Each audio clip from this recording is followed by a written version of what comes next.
This ball put all of the Met Galas to shame. The year was 1883, and the Mrs. Astor dominated New York's high society. And who was the Mrs. Astor? Well, Caroline Schermerhorn Astor, of course. After the Civil War and the Industrial Revolution, there was a huge increase in the amount of millionaires in New York City, and these nouveau riche were as rich, if not richer, than some of the city's oldest upper-class families. So now, Mrs. Astor and self-appointed society expert Ward McAllister, who was loosely related to the Astors through marriage, had to decide who was deemed acceptable for high society. They created a list called the 400 and declared that there were only 400 people in fashionable New York society. One family that was excluded from this list were the Vanderbilts. Their patriarch, Cornelius Vanderbilt, the shipping and railroad magnate, still had a reputation for being crass. However, Elva Vanderbilt had a problem with this. She thought that the Vanderbilts were not being recognized and was determined to bring them to what she thought was their proper place in society. Her first move was to build a huge French chateau-style mansion on Fifth Avenue that literally overshadowed every other home on the avenue. And what does every new home need? A housewarming party. Elva decided that she was going to throw the biggest, grandest ball that the city had ever seen, and she was going to spare no expense. The ball was to take place on March 26, 1883, and excitement built for weeks. Elva used the power of the press by inviting journalists into her home to preview the decorations. All of society's eligible young women on the marriage market were anxiously awaiting their invitations to the ball, including Mrs. Astor's daughter, Carrie. However, when all of Carrie's friends got their invitations, Carrie never got one. In response, Carrie ran to her mother to fix the problem. However, Elva was cunning. She claimed that she could not invite Carrie to the ball because Mrs. Astor had never called upon the Vanderbilt home, in accordance with the complex social customs of the time. So, Mrs. Astor reluctantly went to the Vanderbilt home and left her visiting card, formally acknowledging the Vanderbilts. And the next day, Carrie received her invitation. The city's tailors were busy for weeks preparing the lavish costumes commissioned for the ball. Guests intensely practiced their quadrilles, which is a choreographed dance and costume.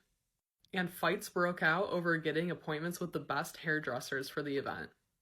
At 10 p.m. on the evening of March 26th, carriages holding nearly 1,200 guests packed Fifth Avenue, causing such a stir with the public that the police had to intervene. The mansion was decorated as a fairyland. The walls were covered with palms with various colors of orchids hanging from the branches. Vines hung from the ceiling, and the doors were covered in roses and lily-of-the-valley. The Vanderbilts were also one of the first families to have their home completely outfitted with light bulbs that had just been invented. This was the salon of the Vanderbilt home, but unfortunately I couldn't find any pictures with the decorations. From the photos taken of the partygoers, you can see just how extravagant their costumes were. This is Miss Edith Fish, who was dressed as the Duchess of Burgundy with real rubies, emeralds, and sapphires lining the front of her dress. Elva herself dressed in a costume inspired by Alexandre Cabanel's painting of a Venetian princess. However, the real showstopper was Alice Vanderbilt, Elva's sister-in-law. She dressed as electric light in reference to the new invention. Her dress even had a torch that lit up due to batteries hidden in her dress.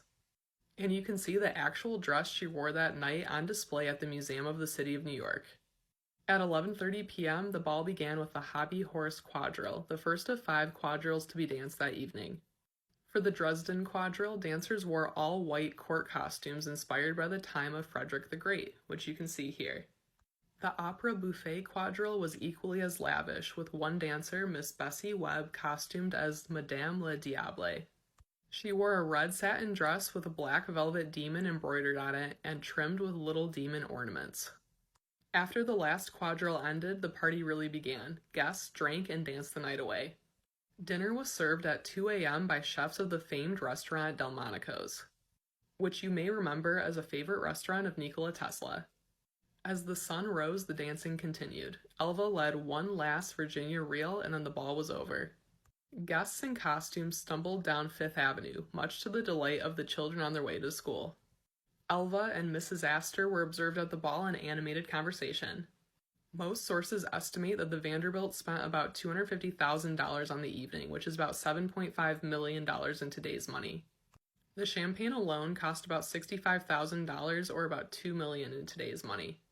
and the flowers were $11,000, or about $330,000 today.